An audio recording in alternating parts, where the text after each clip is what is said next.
안녕하세요. 아마존 웹 서비스에서 데이터베이스 빅데이터 사업 개발을 담당하고 있는 구태훈입니다. 오늘 첫 번째 세션으로 성공적인 디지털 혁신을 위한 AWS의 데이터베이스 서비스의 선택과 관련된 내용을 가지고 말씀드리고자 합니다. 제가 오늘 준비한 내용은 크게 세 가지 파트로 나눠 볼 수가 있는데요. 첫 번째로는 디지털 혁신을 위해서 어떠한 데이터베이스 또 데이터 전략이 필요한지에 대해서 말씀을 드리고자 합니다. 그리고 그것이 왜 중요한지에 대해서 말씀드리고자 합니다. 그리고 두 번째로는 어떤 전략이라고 하는 것은 선택을 해야 되죠. 우리가 산에 올라갈 때 어떤 길로 올라갈 것인가 라는 선택입니다. 그래서 어떤 선택들을 여기 계신 분들이 잘 하실 수 있는지에 대해서 AWS가 진행하고 있는 두 가지 사업 이니셔티브를 중심으로 해서 소개를 드리고자 합니다. 하나는 이제 데이터 프리덤. 이거는 이제 그동안 온프라미스에서 상용 데이터베이스 또는 기존의 기술에 묶여 있었던 여러 가지 어려움들을 어떻게 하면 자유롭게 벗어나서 클라우드 상에서의 데이터 전략을 필 수 있을지에 대해서 저희가 진행하고 있는 이니셔티브입니다. 여기서 핵심이 되는 저희 데이터베이스 서비스를 중심으로 해서 특히 이제 새로 나온 기능들을 중심으로 소개를 드리고, 이러한 기능들이 어떻게 여기 계신 분들이 디지털 혁신을 하는데 효과적으로 도움을 줄 수 있는지에 대해서 말씀드리겠습니다. 그리고 두 번째로는 데이터를 발생시키고 모으면 분석해서 가치를 만들어야죠. 그래서 데이터를 분석해서 비즈니스 가치를 만들어낼 수 있는 데이터 레이크에 대한, 특히 이제 데이터의 자산화, 우리 데이터는 얼마짜리일까? 라고 하는 것들을 또 가치 있게 만들어낼 수 있는 방법은 무엇일까? 라는 관점에서 저희가 데이터 레이크 이니셔티브를 진행하고 있습니다. 이것도 데이터 레이크 솔루션이라고 하는 AWS가 가지고 있는 다양한 서비스들을 가지고 여기 계시는 기업의 데이터 자산을 자산화할 수 있는 그 방법들에 대해서 말씀을 드리고자 합니다. 그리고 마지막으로 저희가 이러한 데이터 전략을 추진함에 있어서 어떤 도움들을 드릴 수 있는지, 또 어떠한 선택적 기준들을 기술적으로 지원해 드릴 수 있는지에 대해서 어떻게 시작할까라는 관점에서 저희가 진행하고 있는 데이터 전략 워크숍에 대해서 소개를 드리고자 합니다. 첫 번째로 왜 데이터 전략이 필요할까? 아까 전략은 선택이라고 말씀을 드렸잖아요. 그런데 디지털 혁신을 위해서 이러한 데이터 전략이 왜 필요할까에 대해서 먼저 말씀드려 보겠습니다. 작년에 가트너에서 발표한 내용들 중에서 이러한 내용들이 있습니다. 이거는 특히 우리나라에서는 굉장히 일반화되어 있죠. AI, 모든 임원들이 또 모든 조직이 고민하고 있는 차세대 서비스를 어떻게 인공지능 서비스를 기반으로 해서 만들어낼 수 있을까? 특히 스마트 어플리케이션이나 이런 걸 어떻게 만들어낼 수 있을까? AI, 빅데이터, 딥러닝, 패턴 매칭, 이러한 메가 트렌드들이죠. 우리 현재 이 IT 또는 비즈니스를 주도하고 있는 이런 메가 트렌드의 중심에는 데이터 전략이 있다라고 하는 겁니다. 왜 그럴까요? 그것은 단적으로 이런 그림을 보고 말씀드릴 수도 있습니다. 오른쪽에 있는 그림은 사실은 이제 가장 최근에 딥러닝과 관련돼서 주목을 가장 받고 있는 앵드루 응 교수님의 발표절에서 갖고 온 거예요. 오른쪽에 보시면 데이터는 연료이고 어떻게 보면 그 연료를 기반으로 엔진을 가동해서 로켓이 날아갈 수 있게끔 해주는 이런 기능들을 이제 구현한다라고 하면 데이터는 그 중에서 가장 중요한 연료를 가지고 있는 거죠. 아무리 좋은 엔진을 가지고 있다 하더라도 여러분들이 가지고 있는 데이터가 별로 효용이 없는, 굉장히 품질에 문제가 있고 데이터 품질에 또 관리를 제대로 하지 않았다라고 하면 달나라가 아니라 대기권도 벗어나지 못하는 이러한 문제에 봉착을 하게 될 것입니다. 또 추가적으로 이러한 이제 최근에 주목받고 있는 딥러닝, 굉장히 많은 사람들이, 모든 사람들이 사실은 인공지능 딥러닝 하면 모든 문제를 해결할 수 있을 걸로 생각을 합니다. 왜냐? 특히 국내에서는 알파고라고 하는 이벤트가 어마어마하게 저희 아들한테도 저희 딸애한테도까지 영향을 줬을 만큼 굉장한 빅 이벤트였죠. 그래서 모든 경영진과 모든 여기 계신 분들의 조직에 있는 분들이 딥러닝이면 모든 걸 해결할 수 있을 거야 라고 생각을 합니다. 그런데 자세히 보십시오. 데이터 양이 없어요. 스마트 팩토리 우리 하고 싶죠. 그 다음에 우리 개인화 추천 하고 싶죠. 그렇지만 데이터가 없으면 아무리 딥러닝이 좋아도 그 결과는 나타나지 않는다는 거죠. 그렇지만 데이터 양이나 질이 좋아지면 그 가치는 배가 될 수 있는 것입니다. 이러한 것이 사실은 왜 우리가 데이터를 중요하게 생각해야 되고 우리가 앞으로 잘 관리해야 되고 또 데이터 전략을 잘 수립해야 되는지를 단적으로 말씀드리고 있는 내용 중에 하나입니다. 또 다른 그 형태의 데이터 전략을 왜 고민해야 될까? 여기 보시는 것처럼 여기 오늘 오신 분들은 대부분 어떻게 보면 상용 데이터베이스보다는 어떠한 새로운 오픈소스 데이터베이스나 아마존이 내놓고 있는 새로운 데이터베이스 기술들이 있을까라고 하는 관심이 있을 걸로 생각이 됩니다. 이미 2017년에 이러한 부분들의 그래프를 보면 상용 데이터베이스와 오픈소스나 아마존이 주도하고 있는 클라우드 데이터베이스가 같은 주목을 받고 있다라고 보고 있습니다. 심지어는 국내에 제가 이제 국내 AWS를 사용하시는 고객분들의 데이터베이스 통계를 보니 거꾸로 돼 있습니다. 사실은 오픈소스가 한 80% 정도의 비중을 차지합니다. 그러니까 여기 계신 분들은 어떻게 보면 오픈소스나 클라우드형 데이터베이스를 통해서 새로운 디지털 혁신을 하고자 하는 니즈가 있고, 따라서 그 오픈소스 데이터베이스에 대한 기술들에 친숙해져야 되겠죠. 특히 AWS 클라우드 상에서 어떠한 데이터베이스 서비스들이 있는지, 어떠한 선택들을 할 수 있는지가 중요합니다. 보시는 바와 같이 관계형 데이터베이스, 우선은 이제 노시퀄이나 다른 형태의 이제 데이터베이스들을 두 번째 치더라도 관계형 데이터베이스의 발전사를 보면 사실은 이제 상용 데이터베이스 이후에 90년대, 우리나라는 사실 90년대라기보다는 2000년대 사실은 그 오픈소스 데이터베이스가 태동하기 시작했죠. 굉장히 많이 사용되고 특히 지금까지 그렇게 흘러왔습니다. 아마존 웹 서비스는 거기에 오픈소스 기술을 기반으로 해서 기업이 사용할 수 있는, 엔터프라이즈에서 사용할 수 있는 고가용성, 그 다음에 고성능의 데이터베이스를 내놓고 있는데, 그것이 아마존 오로라라고 하는 MySQL 또는 PostgreSQL의 엔진이 탑재되어 있는 그것과 컴패터블한 데이터베이스를 내놓고 있습니다. 오늘 이거를 또한 중심적으로 말씀을 드리고자 합니다. 이미 AWS는 포레스트 웨이브에서 말씀드린 보고서처럼 이미 성숙된 형태의 그 데이터베이스 서비스 시장을 갖고 있습니다. 그리고 주도하고 있습니다.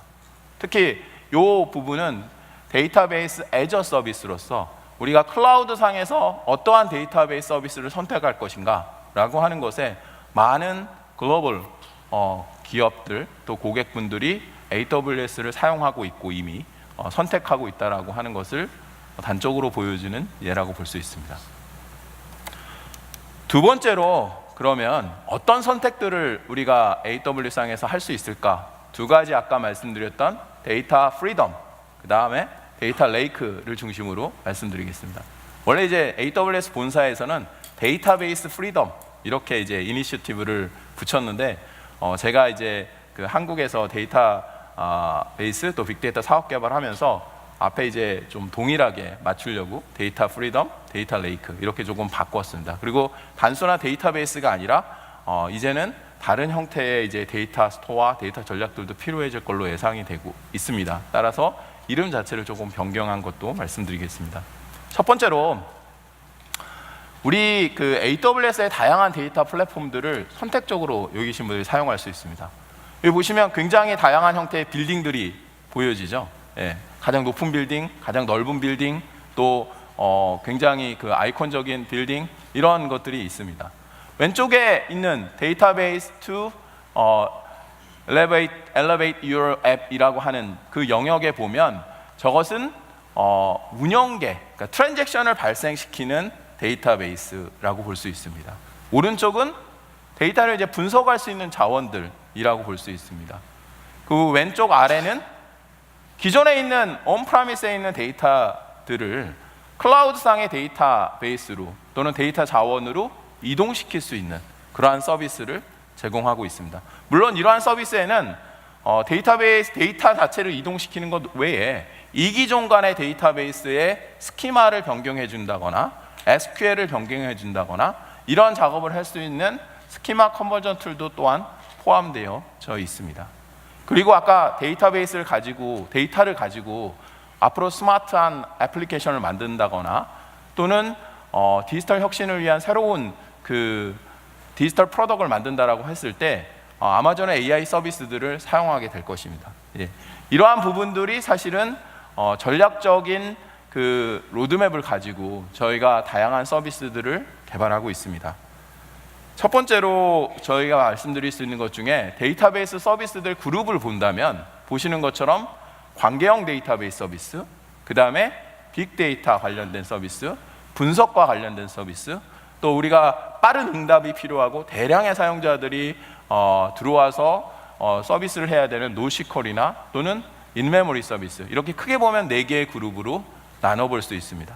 그 중에서 조금 가장 많은 이제 관심을 갖고 있는 AWS의 관계형 데이터베이스의 선택은 어떤 것들이 있을까라고 하는 것들에 대해서 말씀을 드려보겠습니다. 어떤 분들은 AWS에서 오라클과 같은 것들을 쓸 수 없어 이렇게 오해하실 수도 있어요. 근데 그렇지 않습니다. AWS 그 플랫폼 상에서 상용 데이터베이스 서비스를 가장 많이 서비스하고 있어요. 그러니까 AWS가 오라클이나 MS SQL 서버 자체에 대한 서비스도 사실 글로벌 비중으로 본다면 굉장히 큰 비중을 차지하고 있습니다. 그 다음에 오픈소스도 지금 보시면 MySQL, PostgreSQL, MariaDB 가장 그 데이터베이스에서 오픈소스 데이터베이스 중에서 주목을 받고 있는 데이터베이스 서비스들을 저희가 오픈소스 기반의 데이터베이스 서비스를 제공하고 있습니다. 물론 이것은 관리형 데이터베이스 서비스 형태로도 제공이 되고 여기 계신 분들이 EC2 인스턴스에다가 관련된 오픈소스를 설치해서도 사용하실 수 있습니다. 마지막으로 아까 말씀드렸던 요즘에 가장 빠르게 성장하고 있습니다. 그 아마존의 그 오로라라고 하는 데이터베이스 선택을 하실 수가 있습니다. 이것들은 왼쪽 거부터 오른쪽으로 이렇게 진화하면서 발전을 하고 있습니다. 일부러 그림을 저런 식 그림을 넣어서요. 예. 그래서 조금 오해가 될 수 있는데 폄하하는 것은 아닙니다. 네. 그렇지만 아마존 오로라는 사실은 기업이 사용할 수 있도록 오픈소스의 한계점들을 많이 갖고 있어요.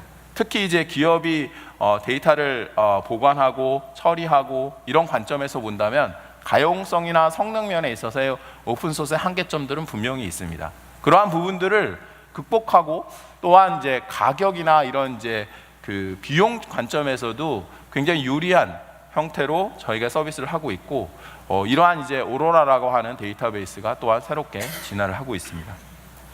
잠깐 이제 저희의 데이터베이스 또 데이터 서비스에 대해서 잠깐 말씀을 드렸고요.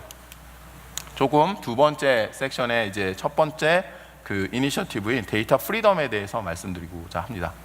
우리가 자유로운가 자유롭지 않은가 여러 가지 관점이 있습니다. 많은 기업들이 상용 데이터베이스의 굴레에서 사실 벗어나고자 합니다. 그렇지만 대안이 별로 없어요.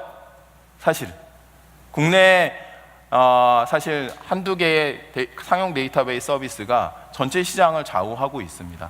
그러다 보니 비용도 지속적으로 늘 수밖에 없고 또한 라이센스를 제대로 쓰고 있는지 어디까지 나옵니다. 우리가 죄인도 아닌데 그런데 클라우드 상에서 데이터베이스 자원을 사용할 때도 그렇게 해야 되는가? 라는 질문에 사실 AWS가 많은 고객사로부터 이러한 요청을 받아서 새롭게 데이터 프리덤이라고 하는 이니셔티브를 진행하고 있습니다. 많은 고객사들이 AWS의 자원을 사용하는데 데이터베이스를 좀 자유롭게 오픈소스 기반으로 그러면서도 상용 데이터베이스 제공하는 성능이나 가용성 측면을 뒷받침해 줄 수 있는 서비스들을 내놔라 이렇게 볼 수 있었던 거죠. 그래서 저희가 이제 추진하고 있는 이니셔티브고 사실은 고객사의 그러한 어려움들을 해결하기 위한 그 이니셔티브라고 볼 수 있습니다. 그 첫 번째로 저희가 상용 데이터베이스에 견줄 수 있는 데이터베이스를 내놨고, 이미 여기 보시는 많은 기업들이 선택을 해서 그들의 미션 크리티컬한 업무를 AWS의 데이터베이스인 아마존 오로라라고 하는 데이터베이스로 사용하고 있습니다. 국내의 삼성전자도, 또 나스닥도, 또 넷플릭스도, 우리가 알고 있는 굉장히 많은 기업들이 이러한 성공적인 전의를 진행을 했고, 저희 AWS 팀이 이러한 것들에 도움을 드리고 있습니다. 한 두 가지 정도의 사례를 좀 말씀드려 보겠습니다. 가장 최근의 사례입니다. DHI라고 하는 기업이 있는데, 이 기업은 오라클로부터 사실은 라이센스를 굉장히 많이 주고 그동안에 서비스를 구축하고 데이터베이스 서비스를 진행해 왔습니다.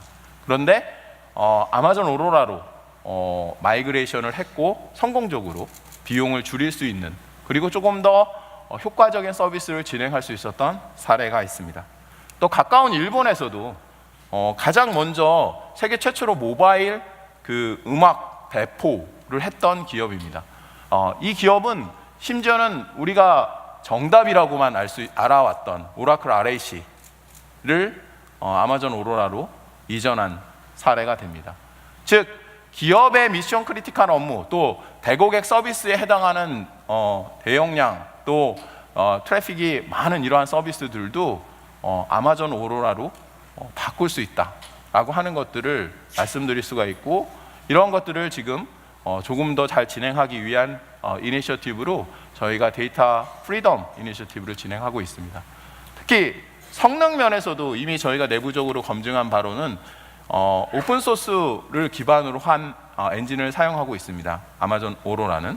그런데 일반적인 오픈소스와 다르게 저희가 데이터베이스 자체를 재설계를 했습니다. 특히 스토리지 레이어 부분들을 재설계를 해서 보시는 바와 같이 그 리드 라이트에 대한 성능이 5배 정도 차이가 나고 있습니다. 실제로 그러면 적용해봤냐?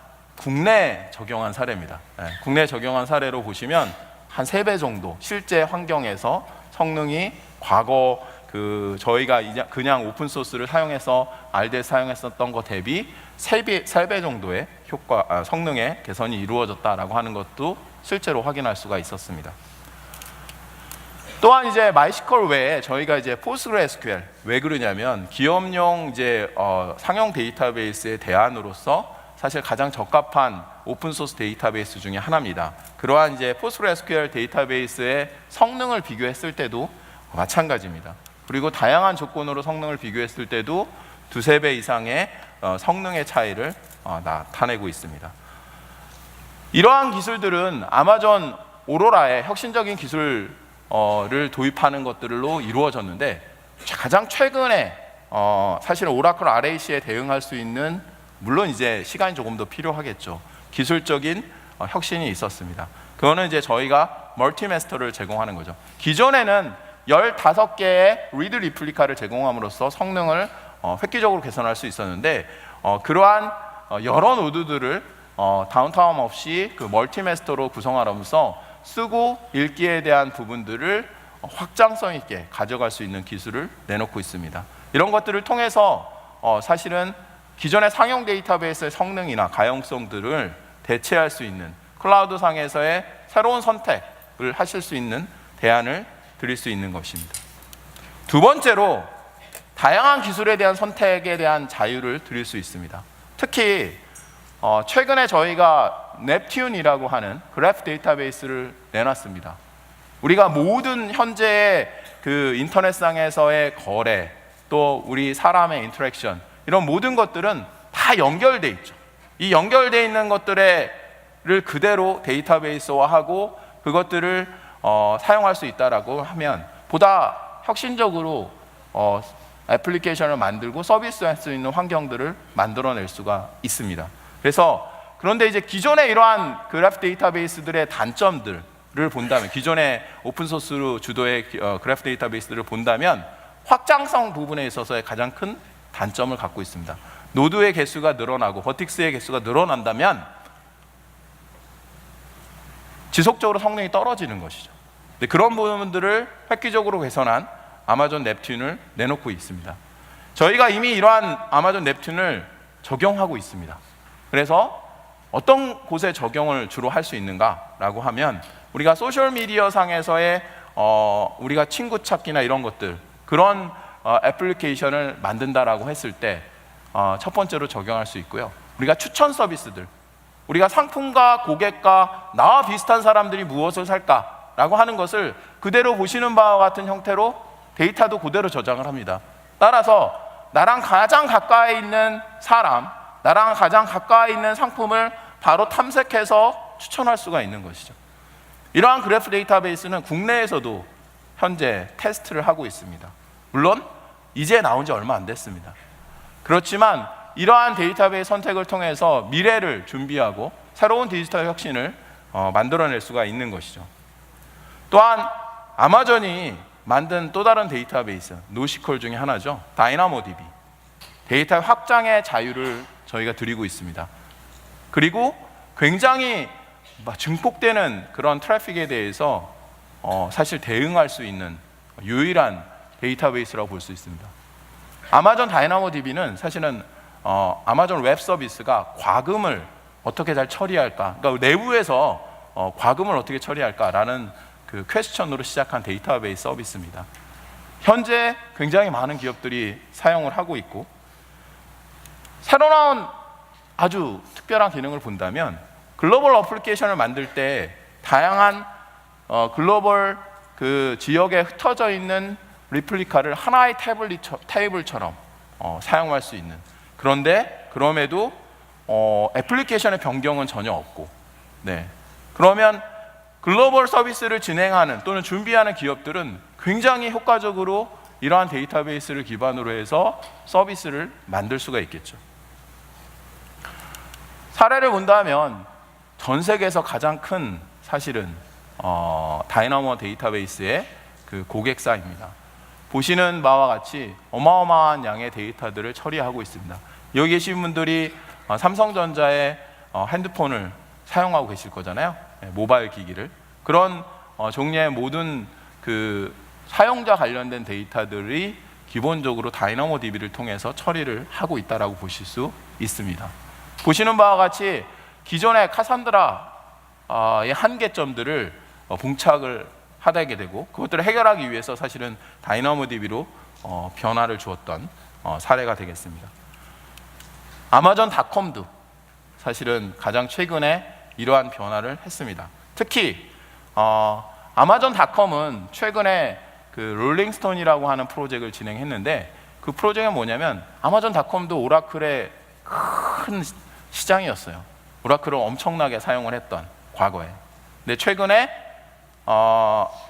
아마존 웹 서비스의 데이터베이스 서비스들로 전체적으로 변화를 주었습니다. 네. 특히 상품 전시와 관련된 그 상품 최종 페이지, 상품 전시, 어떻게 보면 가장 많은 트래픽이 발생하고 또 셀러와 바이어를 연결시켜주는 웹 서비스죠. 이 웹 서비스의 데이터베이스를 다이나모DB로 바꾸었습니다. 이번 서밋에 관련된 그 핸즈온 워크샵이나 다이나모DB 관련된 워크샵이 진행되고 있습니다. 그래서 찾아서 한번 참석해 주시면 조금 더 깊이 있는 내용들을 들으실 수 있을 걸로 예상이 됩니다.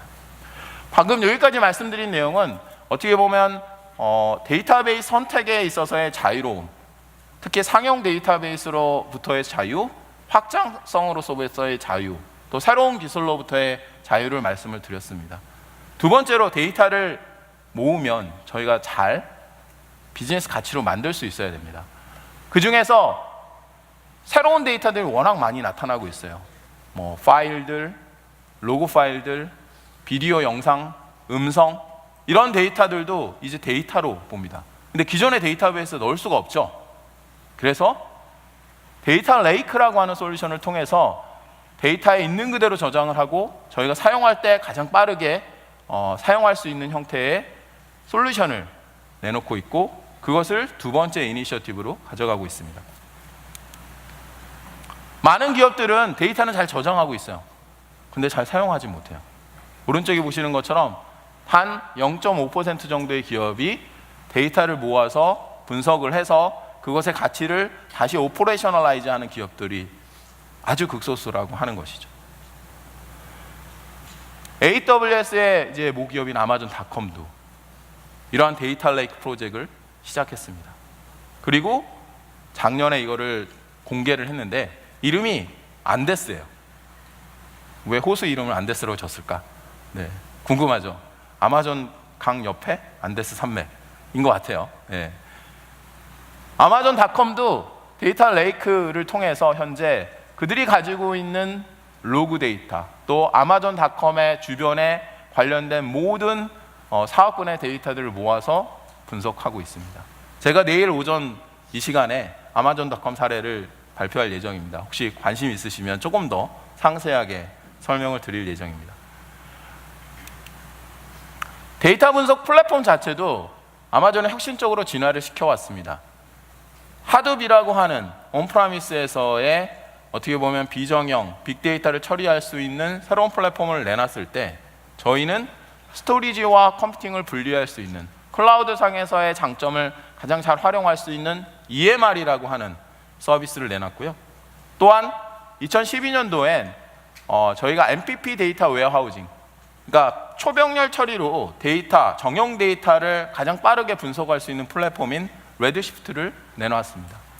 그리고 최근에는 여기 계신 분들이 이제 서버는 관리 안 하셔도 돼요. 나는 쿼리와 나는 내가 쓰고자 하는 ETL 작업만 관리를 할 수 있게끔 해주는 서버리스, 클러스터리스에 해당하는 어데나 또 글루와 같은 서비스들을 내놓고 있습니다. 이러한 데이터 레이크는 소스 데이터의 모습 그대로 저장을 하고 기업의 하나의 데이터 어셋으로 작용할 수 있게끔 하고 그 뒤에 ETL 작업을 통해서 데이터 웨어하우징이든 또는 스마트 애플리케이션이든 또는 데이터 사이언스들이 사용하는 데이터 분석 플랫폼이든 이런 것들을 주행할 수 있는 데이터 레이크라고 하는 것이 매우 필요로 해졌고 대부분의 기업들이 이제 하나씩 만들고 있습니다. 왜냐하면 기업에 하나 있는 데이터 어셋이죠. 또한 이러한 데이터 레이크를 통해서는 우리가 최근에 가장 각광받고 있는 AI 서비스들을 만들어낼 수가 있습니다. 왜냐? 많은 실험을 통해서 언어에틱 모델을 만들어서 그 언어에틱 모델 자체가 애플리케이션에 담겨야 되죠. 그런데 이 하루아침에 이루어지는 것이 아닙니다. 굉장히 많은 실험을 통해서 여러 번 데이터를 돌려보고 실험을 통해서 한두 개의 좋은 성과를 얻어낼 수가 있습니다. 왜냐? 딥러닝의 파라미터만 조금, 하이퍼 파라미터만 조금 달라도 사실은 결과는 매우 다르게 나옵니다. 예. 그러한 그 다양한 형태의 알고리즘 선택 또는 실험을 통해서 인공지능 서비스를 구축하기에는 데이터 레이크만한 곳이 없다라고 할 수 있는 것이죠. 두 번째 이제 그 분석과 관점에서는 서버에 대한 자유를 저희가 드리고 있습니다. 특히 기존의 운영계 데이터베이스에 있어서의 그 서버 관리, 또 우리가 트래픽이 증설했을 때 우리가 오토 스케일링이라고 얘기할 수 있는 그러한 부분들이 제대로 지원되기 어려웠습니다. 데이터베이스 부분에 있어서는. 그런데 오로라 서버리스를 통해서 이러한 부분에 가까워지고 있습니다. 사실은 조금 더 시간이 지나면 이러한 오로라 서버리스를 통해서 사실은 데이터베이스의 관리를 하는 것이 자동으로 이루어지고 여기 계신 분들은 나는 내가 필요로 하는 어플리케이션의 개발 또는 어플리케이션의 그 코드만을 관리할 수 있는 그런 시기가 곧 도래할 걸로 봅니다. 분석 관점에서도 그렇습니다. 분석 관점에서 아까 말씀드렸던 어데나 글루를 통해서 서버에 대한 관리가 필요 없이 나의 비즈니스 로직과 또 나의 쿼리만을 통해서 원하는 결과를 얻을 수 있는 이러한 그 앞서 있는 기술들의 서비스들을 제공하고 있습니다. 그 중에서 첫 번째로 글루를 살펴본다면 크게 보면 두 가지의 큰 기능을 갖고 있습니다. 우리가 S3라고 하는 데이터 레이크 솔루션에 모든 데이터를 올려놓으면 자동적으로 데이터 카탈로그를 만들어줍니다. 그러니까 우리가 데이터 레이크에 데이터가 뭐 100테라, 200테라, 뭐 200페타 이렇게 있다라고 하면 데이터를 찾기가 어렵잖아요. 그거를 잘 찾을 수 있는 목록을 만들어줍니다. 크롤러를 통해서. 그리고 또 하나는 다양한 ETL 작업들을 만들어줄 수 있습니다. 그것도 우리가 서버를 관리하지 않는 Managed Spark 클러스터를 통해서 이러한 것들을 구현해서 서비스를 제공하고 있습니다. 따라서 여기 계신 많은 분들이 내가 필요로 하는 데이터를 분석하고자 할 때 뭐 ETL 서버나 서버 관리는 어떻게 하지, 이런 것들은 고민하지 않고 글루를 통해서, 특히 스파크 클러스터를 매니징하는 것이 쉽지는 않습니다. 근데 그러한 어려움들을, 기술적 어려움들은 내려놓으시고 원하는 잡, 데이터를 만들어내는 부분에 초점을 맞춰서 진행할 수가 있는 것이죠. 두 번째로는 내가 필요할 때 S3 데이터 레이크에 데이터를 올려놓고 쿼리만을 작성해서 데이터베이스 로딩하지 않고 그것도 서버에 대한 설정 없이 나의 원하는 쿼리만 만드시면 돼요. 왼쪽과 같은 그림이 콘솔에서 제공합니다. 실제 제 콘솔이거든요. 제가 올려놓은 콘솔 중에서 글루를 통해서 제가 갖고 있는 로그 파일 하나를 올려놓은 것인데, 그것을 자동적으로 저기 왼쪽에 카탈로그에 등록이 되고 쿼리를 작성하면 바로 즉각적으로 S3에 올려져 있는 파일에 쿼리 질의를 통해서 내가 얻고자 하는 답을 얻어낼 수가 있는 것이죠. 이러한 글루나 어데나는 서버에 대한 관리 없이 여기 계신 분들이 즉각적으로 내 비즈니스 퀘스천을 질의하고 답하고 할 수 있는 그러한 부분의 그 새로운 기술이라고 볼 수 있습니다. 보시는 바와 같이 저희의 데이터 레이크 분석 환경을 빌딩 블럭으로 본다면 데이터를 저장하는 S3, 글루를 통해서 데이터 카탈로그는 하이브 메타스토어에 통합적으로 관리를 합니다. 그럼으로써 EMR, 아데나, 레드시프트, 스펙트럼, 이러한 그 서비스들이 이러한 카탈로그를 통해서 데이터를 조회하고 분석할 수 있게끔 지원해 줄 수 있는 것이죠. 마지막으로 여기 계신 분들이 그러면 어떤 데이터베이스 서비스가 엄청 많습니다. 네, 그러한 데이터베이스 서비스들 중에 나의 어플리케이션, 나의 그 상용 데이터베이스에 있는 것들 한 곳에 다 모여져 있습니다. 여러 워크로드가. 그걸 어떻게 하나씩 뜯어내서 클라우드 형태의 클라우드 네이티브 어플리케이션들을 만들어낼 수 있을까? 그런데 AWS는 어떤 도움을 드릴까요? 라고 하는 것을 답을 좀 드리겠습니다. 저희가 최근에 진행하고 있는 데이터 전략 워크샵은 크게 두 가지, 데이터 프리덤 워크샵, 데이터 레이크 워크샵으로 나눌 수가 있고, 아까 앞서 말씀드렸던 것처럼 운영계 데이터베이스의 선택, 우리가 어플리케이션을 클라우드로 전환할 때 데이터베이스도 상용을 써야 되는가, 아니면 클라우드 형태의 오픈 데이터베이스나 오픈소스 데이터베이스나 또는 아마존의 데이터베이스를 쓸 수 없을까, 그것에 이제 도움을 드리는 데이터 프리덤 워크샵을 진행을 하고요. 그 다음에 두 번째로는 빅데이터를 저장, 처리, 분석해서 어떻게 활용할 수 있는지에 대해서 데이터 레이크 워크샵을 진행해 드리고 있습니다. 이미 국내에 작년 말부터 20곳 이상의 기업들이 이러한 부분들의 워크샵을 현재 논의 중 또는 추진 중 또는 워크샵 이후에 POC까지 진행됐던 사례들이 있습니다. 그래서 우리가 클라우드 데이터베이스를 선택할 때 있어서 운영 형태의 데이터베이스, 분석 형태의 데이터베이스들을 어떻게 선택할 수 있을까, 저희가 도움을 드리고 있는 프로그램이라고 볼 수 있습니다. 특히 이러한 프로그램들에서는 고객사가 가지고 있는 여러분이 가지고 있는 워크로드의 비기능 요건들을 중심으로 해서 어떤 그 데이터베이스를 선택하시는 것이, 어떤 아키텍처를 선택하시는 것이 효과적으로 클라우드 마이그레이션, 데이터 마이그레이션을 할 수 있는지에 대해서 조언해 드리고 있고요. 또한 저희가 가지고 있는 다양한 데이터 서비스들 중에 어떠한 데이터 서비스를 선택하는 것이 가장 합리적인 선택이고 미래지향적일지를 조언을 드리고 있습니다. 그래서 관련된 저희 그 AWS 직원들을 통해서 이러한 데이터 전략 워크샵을 통해서 그 여러분들이 고민하고 있는 그 디지털 혁신, 특히 데이터 자원에 대한 선택에 있어서의 도움을 드리고 있습니다. 그래서 이러한 부분들의 문의가 있으면 언제든지 AWS 측에 연락을 주시면 최대한 도움을 드릴 수 있도록 하겠습니다. 여기까지 오늘 말씀드린 내용을 제가 준비한 내용을 말씀드렸고요. 마지막으로 제가 이제 말씀드리고자 하는 것은 데이터는 사실은 이러한 디지털 혁신에 있어서 가장 중요한 구심점에 있고, 이 데이터를 잘 관리하고 키워나갈 때 우리가 새로운 형태의 경쟁력을 얻을 수가 있고 디지털 혁신을 할 수 있을 걸로 말씀드릴 수가 있겠습니다. 감사합니다.